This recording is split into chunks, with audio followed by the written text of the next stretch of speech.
We are also intent on elucidating the complex linkages between common sense and power. Here we take up the Gramscian notions of hegemony, the definition and role of intellectuals, and the ways in which the economy, broadly understood, and other dimensions of society interact to produce the varied experiences of everyday life for different classes and categories of people. In the second chapter, we undertake an examination of what we think about as the predominant current common sense in much, though not all, of the world. If, as we contend, common sense is a very useful notion for understanding how we think and understand the world, what is the current common sense? We, along with other analysts, call the prevailing common sense capitalist realism. We interpret this term to be not merely descriptive of the dominant political economic framework, but also to highlight proponents' additional assertion that there is really no meaningful alternative to organizing society along the lines of late-stage industrial state capitalism. Clearly, much of society, certainly U.S. society, but many other societies as well, is organized along these lines. This is the basic framework within which we will attempt to understand the resultant issues and consequences. Again, there have been substantial changes within and among the variants of late-stage capitalism over the past several years, and our assessment situates these changes within appropriate continuities and contexts. In the third chapter, we begin to examine some of the more consequential effects that have resulted, as would be expected, we argue, from organizing societies along the lines of a capitalist, realist political economy.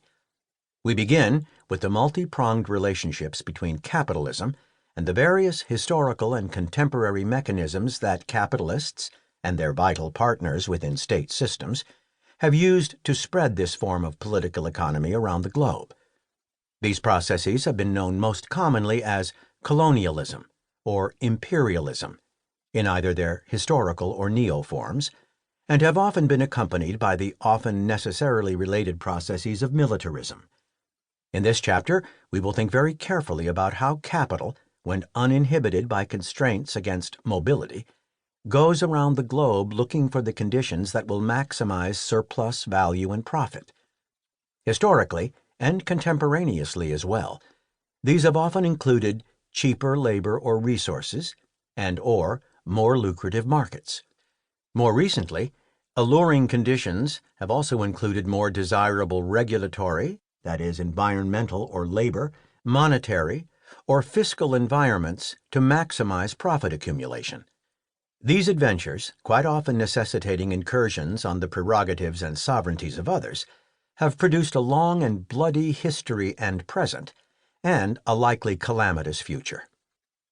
In Chapter 4, we move on to examine the most significant effects of the relationship between a capitalist political economy and the environment, which we would argue now constitute a second set of existential crises. While there are certainly variants of the abstract capitalist model, one persistent and typical tendency is to assess the planet as either storehouse of needed resource inputs, including energy resources, and/or sink for waste products of all kinds, due in large measure to a continually sought novelty and the concomitant obsolescence of the old. As a consequence of this orientation, nature, as both inherent worth and utilitarian guarantor of sustainable life, must be subjected to the ruthless calculus of costs and benefits. In such evaluations, anything that fails to maximize profits or minimize losses must be discounted, ideally to a value of zero. In combination with an intensifying focus on shorter and shorter time frames for a maximum return on investment, a competition-driven imperative to externalize all costs that do not contribute to the bottom line has produced the by now exhaustive litany of environmental woes, including the climate catastrophe that now threatens life on the planet as we have known it.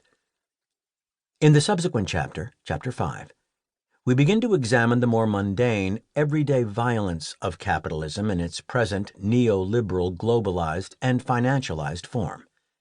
Though not necessarily as dramatic in some ways as militarism or environmental catastrophe, these quotidian issues are emblematic of the kinds of